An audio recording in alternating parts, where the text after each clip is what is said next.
Baiklah, kita mulai. Bismillahirrahmanirrahim. Assalamualaikum warahmatullahi wabarakatuh. Waalaikumsalam warahmatullahi wabarakatuh. Ya, kita lanjutkan kuliah kita.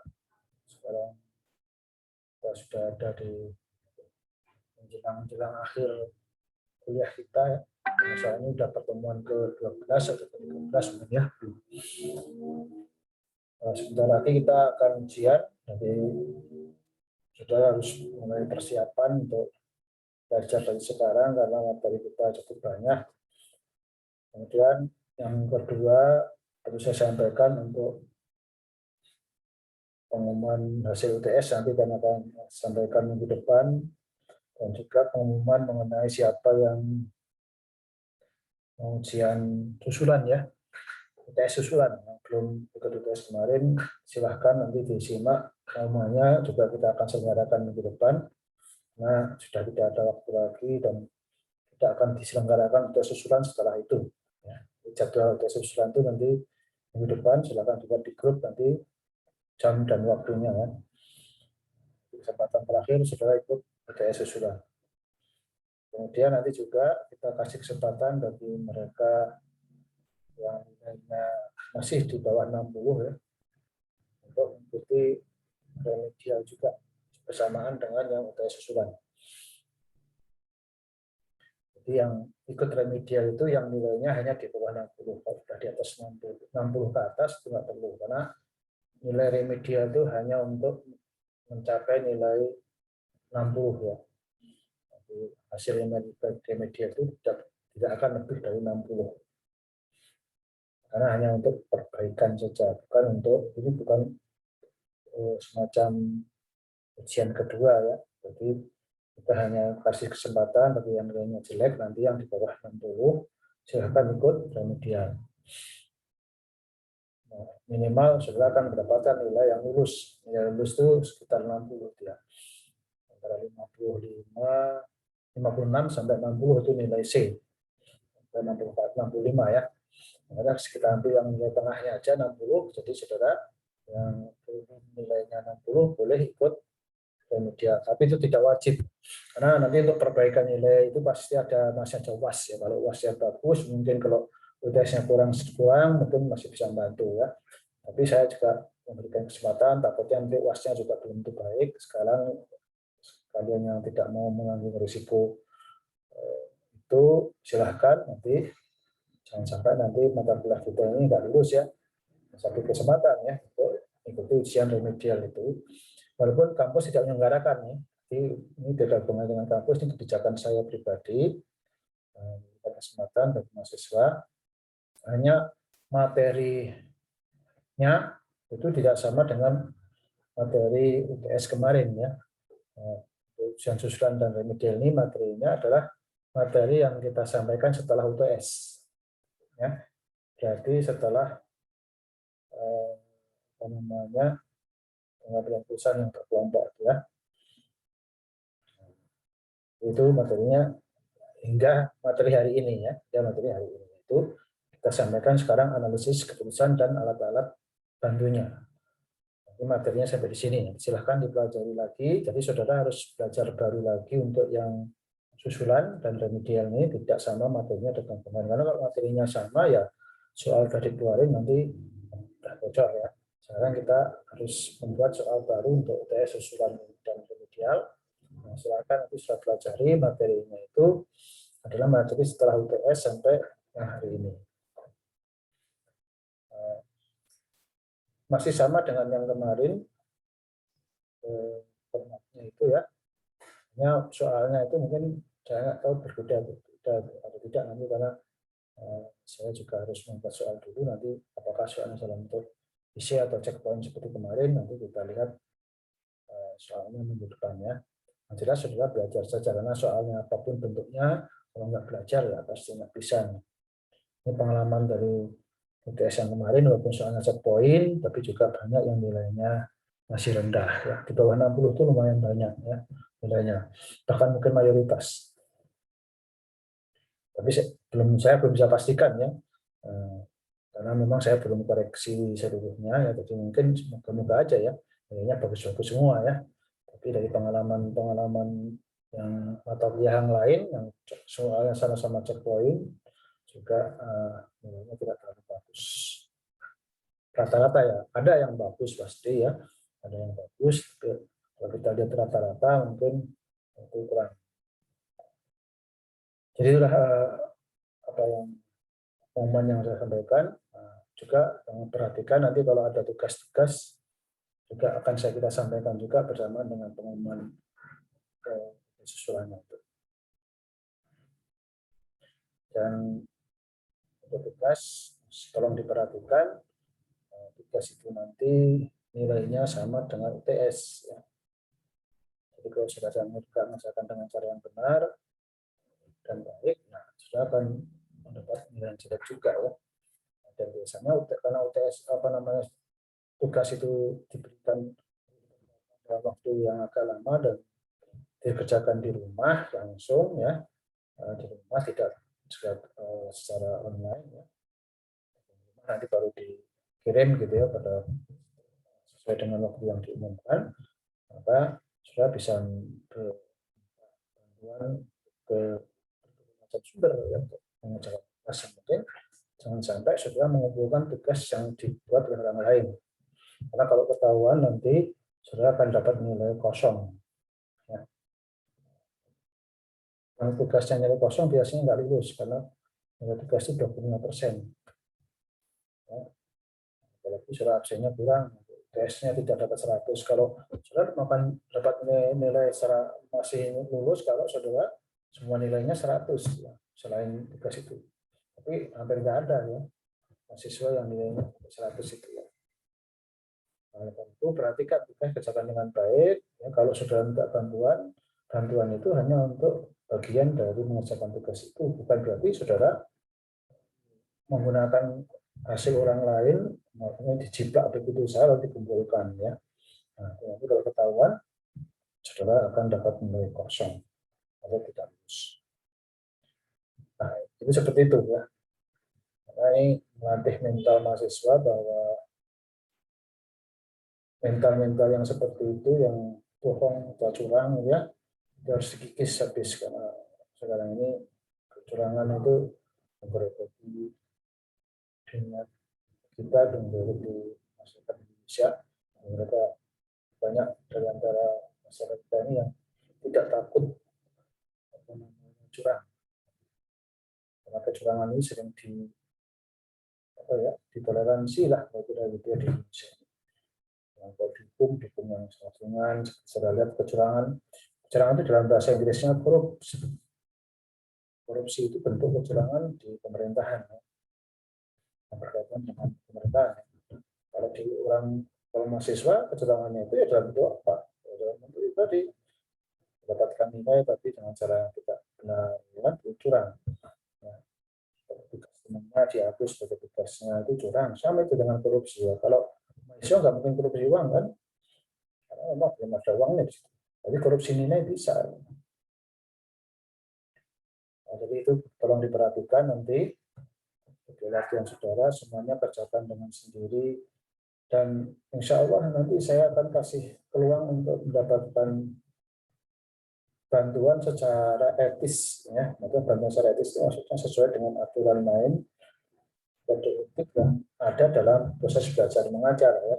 Seperti tadi yang TS yang nilainya kurang nanti masih dikasih kesempatan untuk remedial. Begitu juga nanti UAS pada remedial. Tugas pada waktunya kalau memang diperlukan nanti juga bisa dilakukan tugas remedial dan seterusnya. Asal itu dilakukan dengan etis. Ya. Tapi mereka yang sudah tidak etis dari awal ya kita tutup kesempatan itu. Karena kita sudah berikan peluang ya. Yang ketahuan tidak etis, tidak sesuai dengan aturan, ya silahkan ulang. Itu dianggap sebagai sanksi hukuman bagi orang yang melakukan pelanggaran. Tapi saudara yang berupaya dengan jujur, kita kasih peluang untuk memperbaiki juga secara jujur. Karena kalau saudara sudah melakukan dengan jujur tapi hasilnya kurang baik, nah itu masih ada peluang saudara untuk pelanggaran apa-apa. Biasakanlah begitu, karena dunia ini memang begitu ya. pada titik tertentu ketika sudah melakukan kecurangan itu pasti akan menerima sanksi ringan atau berat ya. Orang jujur pada titik tertentu juga akan pasti akan mendapatkan rewards. Reward itu ringan atau banyak atau sedikit. Semua pasti. Karena semua perbuatan ini pasti kita akan semua yang kita tanam pasti kita akan tuai hasilnya. Mungkin kadang-kadang secara langsung, mungkin tidak langsung. Insinyur Soekarno, Presiden Republik Indonesia kita itu, siapa yang mengatur benih pasti akan menuai.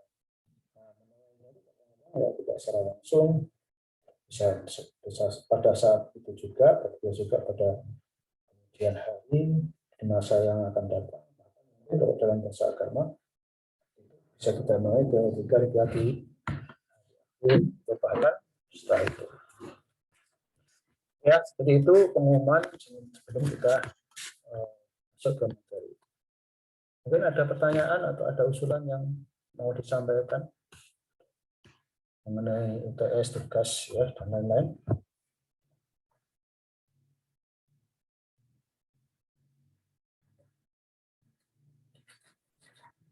Oke ya, kalau tidak ada, nah ini pesan terakhir saya. Nanti baik nanti dalam UTS remedial susulan maupun tugas dan UAS nanti juga, karena kita ini memang mengalami kesulitan dalam perkuliahan tatap muka dan komunikasi kita mungkin tidak terbiasa.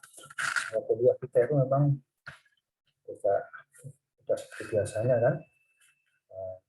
Jadi saya justru dalam masa yang seperti ini membuat semacam keringanan sebenarnya untuk membuat self evaluasi itu terukur ya.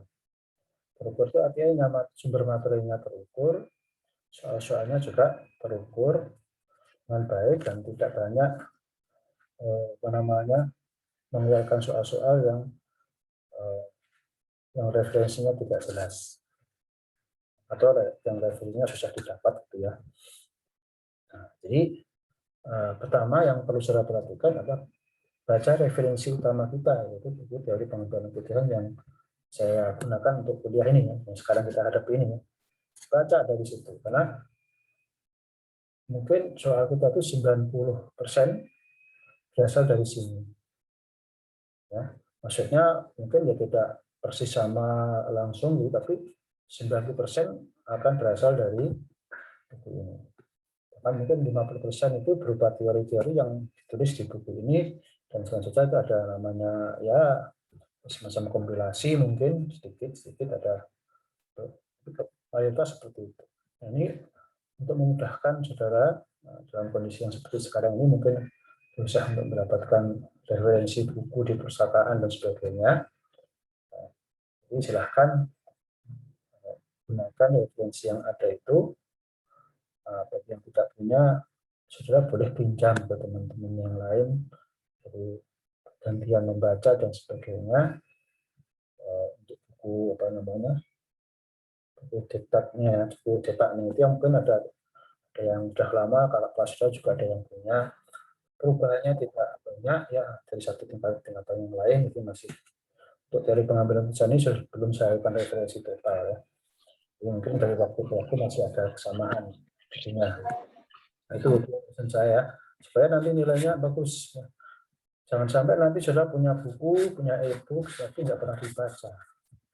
Dan itu saya lihat kemarin juga di mata kuliah yang lain, mereka yang sudah punya buku, bukan membeli buku e-books, tapi nilainya juga masih jelek.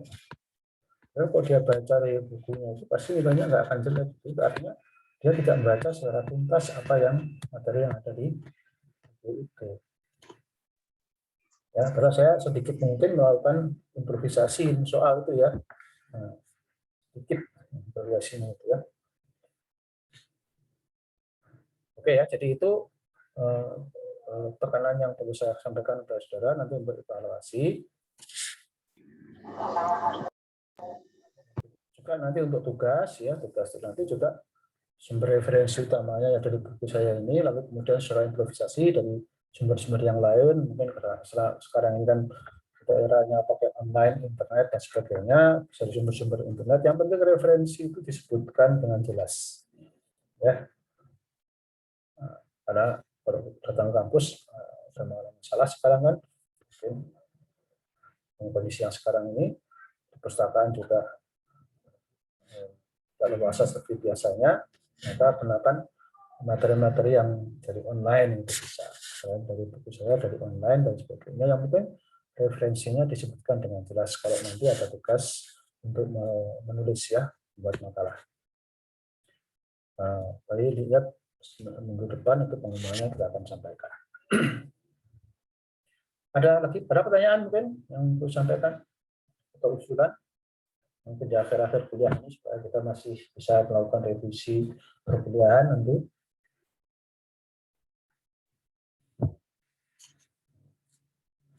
Nanti kalau ada hal yang disampaikan langsung saja sampaikan, bisa di grup ya. Bisa juga lalu melalui kuliah ini nanti tinggal saudara interupsi, coba interupsi saya ingin ngomong, nah, boleh ya, silakan. Di tengah-tengah saya berbicara, saudara boleh interupsi. Ya, kita membangun demokratis juga demokrasi di kampus kita ini untuk ilmu kita harus begitu ya. Jadi saya nggak apa-apa sudah menyela saya ketika saya lagi berbicara itu diperbolehkan. Saya dosen yang tidak masalah kalau salah ya. Tapi jangan dilakukan dosen yang lain, mungkin belum tentu dosen yang lain juga mau ya. Tergantung dari dosen masing-masing. Oke, kita masuk sekarang ke materi. Kalau tidak ada yang kemarin kita sudah bicara mengenai teknik pengambilan keputusan yang bersifat kualitatif. Nah, teknik kualitatif ini seringkali tidak memerlukan alat-alat khusus, alat bantu khusus. Karena alat bantu yang ada itu ya sudah menggunakan logika berpikir saudara, atau sering juga disebut mental model. Modelnya itu ada di otak. Alat bantunya adalah otak saudara untuk melakukan analisis itu yang utama. Ya. Dan memang ciri khasnya dari metode kualitatif itu memang tidak ada alat-alat bantu yang terukur, terprogram, ya, terumuskan gitu. Ya, alat bantunya itu lebih pada sifat juga berpikir dan pengalaman yang dimiliki seorang, sehingga kadang-kadang pengambilan keputusan satu kelompok dengan kelompok yang lain, atau orang dengan orang lain itu bisa dengan pada satu masalah bisa berbeda. Nah, ini memang sifat kualitatifnya begitu ya.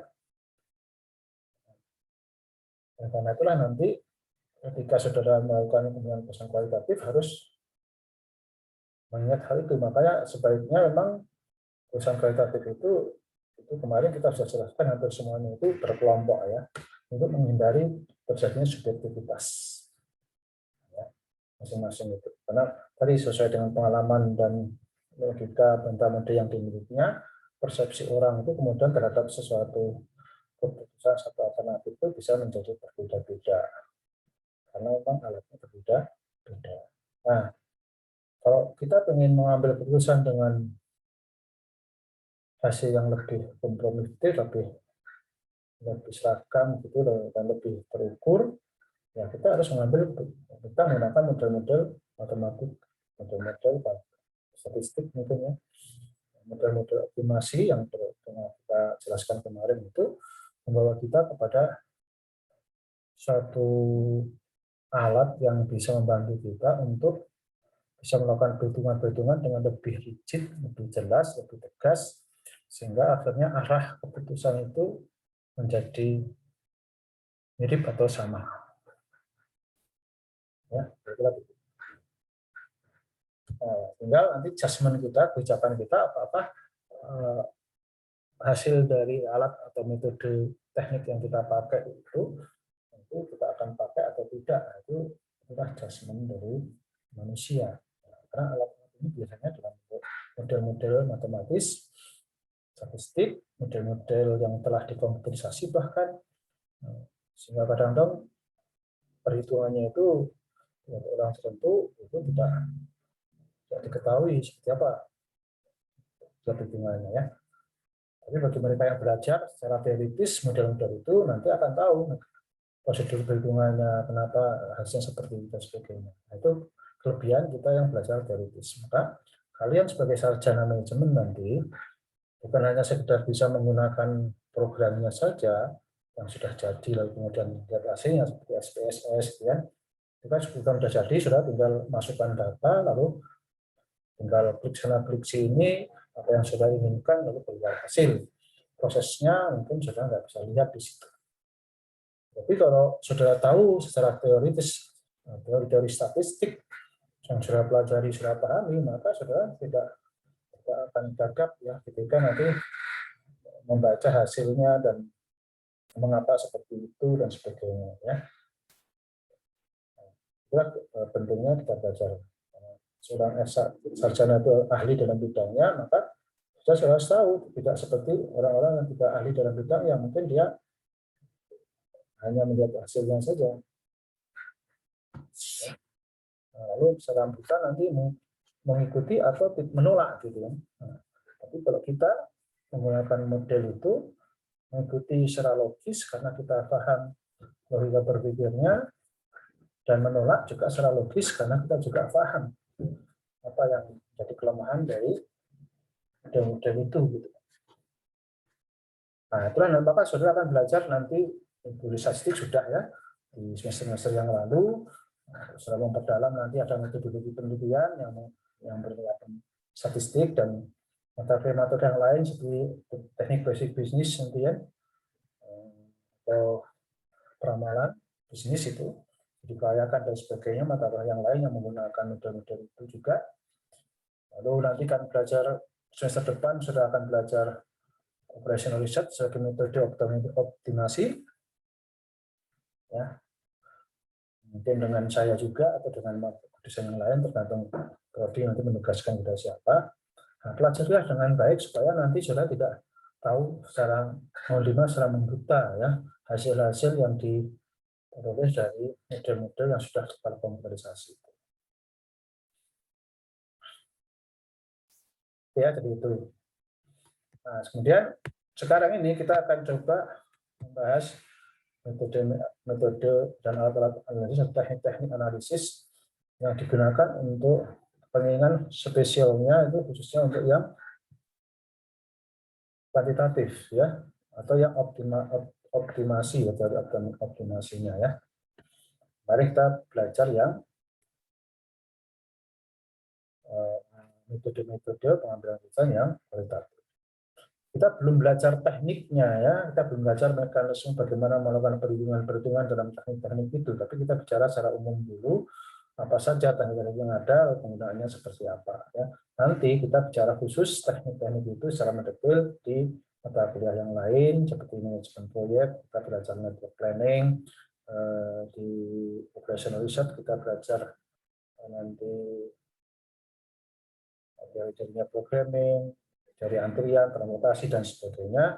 Kita juga nanti belajar di mata kuliah lain seperti manajemen risiko itu untuk dari probabilistik dan sebagainya. Nah, itu akan saudara pelajari tetap penerapannya di mata kuliah tersebut. Nah, sementara kita belajar dulu secara umum apa saja yang ada dan bagaimana perkembangannya, kemudian manfaatnya apa ya, itu yang kita lakukan sekarang ini. Nah, karena kita masih ada di teori pengambilan keputusan ini, kita belajar yang umum dulu ya, spesifiknya nanti ada level khusus. Nah, kapan digunakan model-model analisis kuantitatif seperti ini itu dimulai sejak adanya gerakan manajemen ilmiah atau disebut manajemen kuantitatif. Selain juga ada yang namanya metode pengambilan keputusan secara kuantitatif. Ya. Ada yang disebut pendekatan, ada sebut metode. Kalau saya cenderung menggunakan metode karena sekarang ini metode-metode itu pendekatan itu sudah terbukti manfaatnya dan kebenarannya terbukti, sehingga saya sering menyebutnya sebagai metode atau teknik dan nanti sebagai pendekatan. Di masa-masa itu ketika baru diterapkan bisa menggunakan pendekatan, maka dalam sejarah itu kita sebut pendekatan ya, management approach ya, atau decision making approach ya. Jadi maka sebelum disebut manajemen science juga ada, atau dalam terjemahan kita sebut manajemen ilmiah. Sebenarnya ini nama yang terlalu memihak ya. pada ilmu pasti ya, ilmu pasti disebut ilmiah. Kalau yang lain apa yang tidak pasti, yang tidak kuantitatif disebut nggak ilmiah. Nah, itu mungkin terjemahan aja ya. Jadi mungkin ilmiah itu menyangkut sesuatu yang tadi dia model-model yang pasti yang menggunakan matematika itu, matematika itu. Tapi itu sangat menjadi istilah, jadi kita terima. Tapi kalau saya lebih senang menggunakan manajemen kualitatif, bukan manajemen ilmiah. Atau kalau dalam bentuk teori pengambilan keputusan kita sebut metode kuantitatif dalam pengambilan keputusan. Ya. Quantitative method for decision making. Ya. Jadi itu sejarahnya seperti itu, dan itu berkembang memang belum terlalu lama ya dalam wacana ilmu pengetahuan. Ya. Dimulai dari Perang Dunia Pertama, yaitu memang professional research atau dari kuantitatif itu penerapannya yang pertama kali yang tercatat sejarah itu dalam manajemen itu di militer ya, pada sejarahnya kalau sudah baca nanti di dunia militer ya. Terus setelah dunia militer selesai perang itu kan masih ada usainya. Nah, karena bisnis itu dianggap seperti perang, maka apa-apa yang diterapkan dunia militer itu sering dipakai di dalam dunia bisnis. Maksud strategi apa namanya di dalam bisnis itu banyak yang dianggap dari militer. Istilah-istilahnya pun ada seperti gerilya. Ya. Gerilya itu kan juga digunakan dalam istilah bisnis. Ya. Total defense itu kan ya, bertahan secara total. Atau mungkin teknik menyerang dan sebagainya, itu sebenarnya istilah-istilah itu muncul dalam dunia militer lebih dahulu, lalu kemudian digunakan dalam bisnis dan manajemen, karena memang manajemen atau manajemen bisnis itu dipandang oleh pelaku-pelakunya itu seperti orang yang sedang melakukan peperangan. Ya, diterapkan seperti itu. Kemudian diteruskan dalam dunia, ada perang dunia kedua yang semakin intensif menggunakan teknik-teknik itu, lalu setelah itu lalu penerapan dunia bisnis dilakukan. Ya. Nah, ini secara begitu secara